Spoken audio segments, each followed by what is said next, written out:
Hello ma'am, hello. कैसे हो? बहुत बढ़िया। मैं मुलाना से आया हूँ। तो आपके एनजीओ के बारे में मैंने बहुत कुछ सुना है काफ़ी टाइम से। तो मैं उसके बारे में कुछ जानना चाहता हूँ कि आपकी एनजीओ क्या क्या काम करती है। थैंक यू बेटा। सबसे पहले तो राकेश राकेश ही है ना आपका यस नाम? मैम। आप मुलाना से आए हो? मुलाना से आया हूँ। अच्छा। तो बेसिकली मैं बताना चाहती हूँ कि मैं एक सोशल वर्क की तरह काम करती हूँ। मैं एज ए एंटरप्रेन्योर की तरह भी वर्क करती हूँ। मेरी फैक्ट्री भी है, मैं अपनी फैक्ट्री में भी काम करती हूँ। मेरा अपना एक स्टार्टअप भी है, स्टार्टअप में भी हम काम करती हूँ। लेकिन उसके साथ साथ मेरे मन में शुरू से ही जब से मैंने अपनी एक ज़िंदगी में जागना शुरू किया, जिसको कह सकते हैं कि अपने होशोवास में आना शुरू किया, तब से मुझे लगा कि मुझे ज़िंदगी में कुछ करना चाहिए, सोसाइटी के लिए कुछ करना चाहिए। क्योंकि अगर हम सिर्फ कमाएंगे, खाएंगे और सो जाएंगे तो सिर्फ यही ज़िंदगी का नाम नहीं है। ज़िंदगी में जीने के लिए आपको अपना नाम कमाना, अपने पेरेंट्स का नाम कमाना, अपने घर में बच्चों के लिए नाम कमाना, ये बड़ा इंपॉर्टेंट फैक्टर है। और समाज के लिए कुछ करना, ये हमारा सबसे पहले दायित्व है। तो उसी वजह से मैंने 2019 के अंदर एक एनजीओ की शुरुआत की, टुगेदर वी कैन फाउंडेशन के नाम से। और टुगेदर वी कैन फाउंडेशन का मतलब ही यही था कि हम सब मिल के हम काम करें। एक एनजीओ का मतलब तो आप समझते हो कि नॉन प्रॉफिट। इसका मतलब है कि नॉन प्रॉफिट, मुझे इससे कोई रेवेन्यू जनरेट नहीं करना। तो मुझे ये जितना भी सारा काम करना है, सारा का सारा मुझे सोसाइटी के लिए वर्क करना है। तो इसी के तहत मैंने काम शुरू किया। तो मैंने सबसे पहले जो चुना कि सोसाइटी को मैंने रिवर्स इफेक्ट के अंदर देखा कि सोसाइटी में क्या क्या किन किन चीज़ों की ज़रूरत है। जैसे मुझे लगा कि जो हमारे खाद्य व्यापारी हैं, वो अच्छे से काम नहीं करते, अच्छे से स्टोरेज नहीं करते, अच्छे से चीज़ों को बनाते नहीं हैं। तो मैंने ये एक विषय चुना कि फूड सेफ्टी के लिए मुझे कुछ काम करना है। फूड सेफ्टी में बेसिकली हमने हरियाणा, पंजाब, हिमाचल, इन 3 स्टेट की तरफ हम ज़्यादा काम करते हैं। बिकॉज़ हमें लगा कि लोगों को, जैसे आपने देखे होंगे ढाबे होंगे, रेस्टोरेंट होंगे, लंगर होते हैं, भंडारे होते हैं, ये सब खाने के बाद लोग जब वहाँ पे खाना खाते हैं, उसके बाद बहुत जल्दी बीमार हो जाते हैं।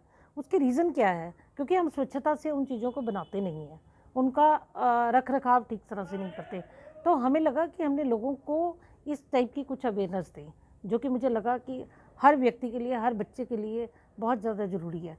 और जैसा कि आप जानते होंगे कि हमारे में से कुछ लोग जब फॉरेन कंट्री जाते हैं तो अपनी पानी की बॉटल्स अपने साथ कैरी करते हैं। ऐसा क्यों? जबकि वो हमारे देश में ही पले बड़े होते हैं, 2-4 साल गए होते हैं और उसके बाद आने के बाद वो अपनी पानी की बोतलें खुद साथ में लेते आते हैं। वो कहते हैं कि हमें तो एलर्जी हो जाती है।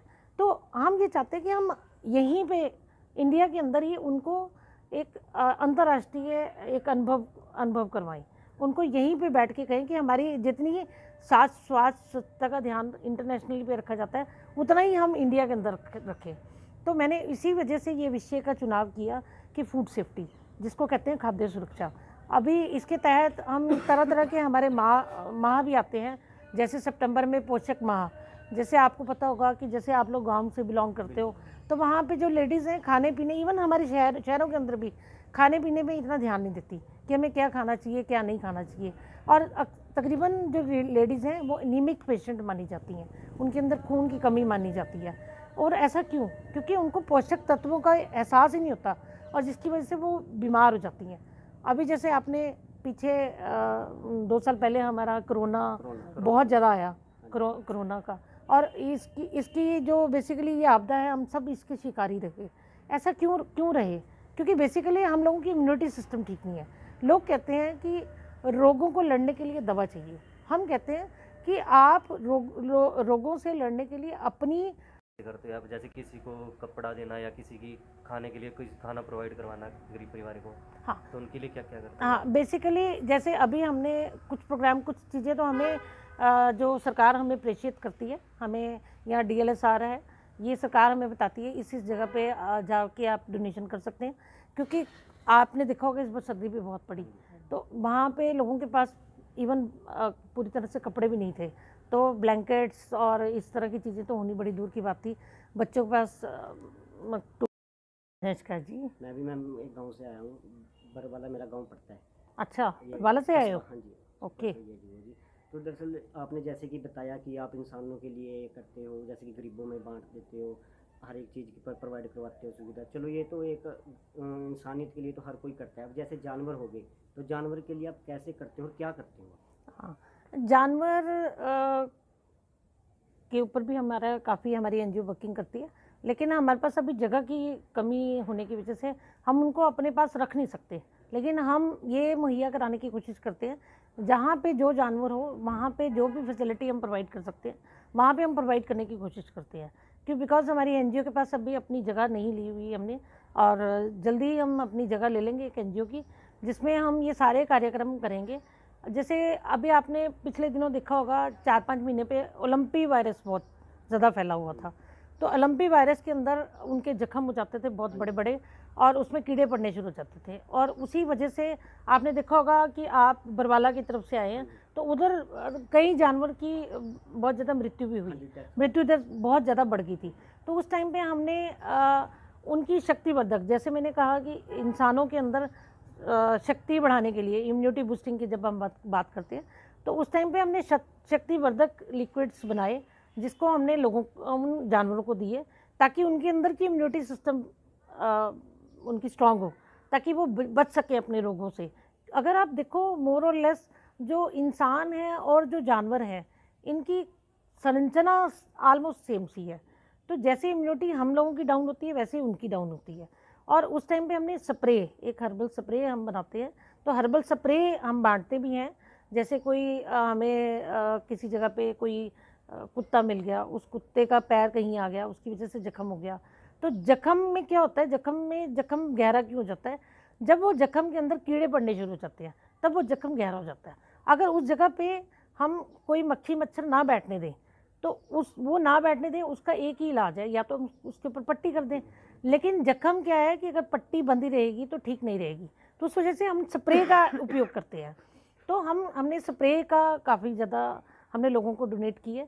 जो फार्मर्स आए हमारे पास, जिनकी लंपी वायरस को, जो हम गायों के बारे में हम जान पाए कि ये लंपी वायरस से ग्रसित है, या कोई आजकल फिर देखने में आया कि पिग्स में भी ये प्रॉब्लम आई, गाय भैंसों के बाद पिग्स में भी ये बहुत ज़्यादा प्रॉब्लम आई, तो वहाँ पे हमने स्प्रे प्रोवाइड करवाई, और हमने इम्यूनिटी बूस्टर शक्तिवर्धक के नाम से एक प्रोडक्ट को हमने इन गाय भैंसों को खूब पिलाया, ताकि ये अंदर से स्ट्रांग हो जाए। अंदर से स्ट्रांग होने के बाद क्या है कि उनकी संरचना इतनी अच्छे से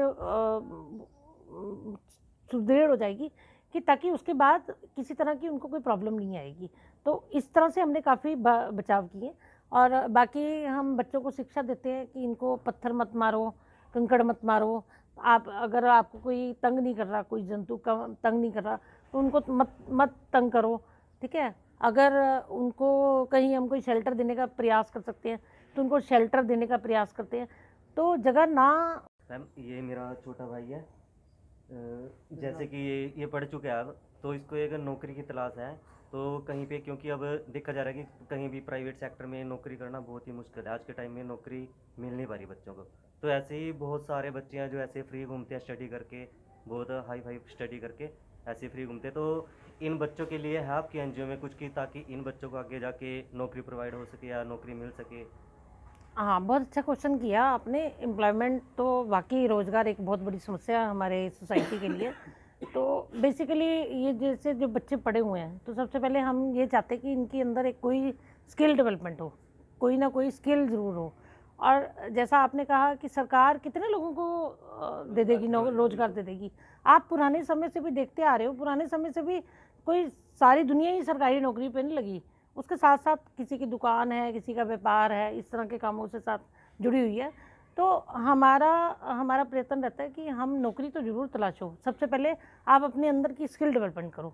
तो स्किल डेवलपमेंट के लिए भी हम एक जगह देख रहे हैं जहाँ पे हम बिठा के लड़के लड़कियों को डिफरेंट तरह की स्किल्स डेवलपमेंट करने की हम योजनाएं बनाएं। जैसे लड़कियों को हम टेलरिंग का काम सिखाएं, लड़कों को कोई डिज़ाइनिंग का काम सिखाएं, ताकि वो और लोगों का काम कर सकें। तो इस तरह की हमारी जो नियर फ्यूचर के अंदर काफ़ी सारी अपेक्षाएं हैं। और दूसरा जो हमारी prime minister employment generation programme के अंदर कुछ योजनाएं ऐसी सरकार निकालती रहती है कि जो कि अनएम्प्लॉयमेंट बच्चे, जिनके पास ऑलरेडी कुछ ना कुछ काम हो, जिनको नॉलेज हो काम की, और वो अपना व्यापार चला सकते हैं। जैसे मुद्रा लोन है, हमारा PMEGP लोन है, इस टाइप की जो लोन्स हैं, इस टाइप की लोन की हम सुविधाएं लोगों तक पहुंचाते हैं, लोगों को बताते हैं, क्योंकि सरकार की बहुत सारी योजनाएं हैं गाँवों तक तो आती ही नहीं है, उनको पता नहीं चलता ये भी कोई योजना चल रही है। तो हमारा जो मेन मकसद रहता है हमारे एनजीओ का कि हम जगह जगह गाँवों में लोगों को इकट्ठा करके, जो पढ़े लिखे नवयुवक हैं उनको इकट्ठा करते हैं और उनको बताते हैं कि इस टाइप की योजनाओं का आप बेनिफिट लो। और उसके साथ साथ आजकल एक नई योजना है दैट इज़ स्टार्टअप। उसमें क्या होता है कि आजकल आपने एग्रीकल्चर लैंड से सभी हैं, आपको पता है कि एग्रीकल्चर लैंड में कम पानी से हम ज़्यादा फसल कैसे ले सकते हैं, बिना पेस्टिसाइड के हम प्रोडक्ट को कैसे कर सकते हैं, हम अपने प्रोडक्ट के अंदर वैल्यू एडिशन कैसे कर सकते हैं। आप अपने किसी ऐसे एक अच्छे आइडिया के साथ आइए और अपने आइडिया को स्टार्टअप स्कीम के अंदर रजिस्टर कराइए, जिसके साथ साथ बहुत सारी जो यूनिवर्सिटीज़ हैं वो हेल्प करती हैं, इवन सरकार भी बहुत ज़्यादा हेल्प करती है। तो इस टाइप की ये ऐसे हम सेमिनार स्कूल कॉलेजेस के साथ साथ करते रहते हैं। तो मेरा प्रयास रहेगा कि अगली बार मैं नारायणगढ़ और आपके एरिया में ज़रूर दूँ, बराड़ा के अंदर ज़रूर दूँ कि इस टाइप के प्रोग्राम्स, क्योंकि अम्बाला के नियर अबाउट जो हमारे आसपास के जितने स्कूल कॉलेज हैं वहाँ पे तो हम ज़रूर इस टाइप के प्रोग्राम्स देते रहते हैं, लोगों को, बच्चों को बताते रहते हैं कि ऐसी योजनाएं हैं जिनका आप भरपूर बेनिफिट उठा सकते हो और आप अपना कोई कार्य शुरू कर सकते हो और जिसका अल्टीमेटली आप सबको बेनिफिट बहुत ज़्यादा होगा। Thank you ma'am.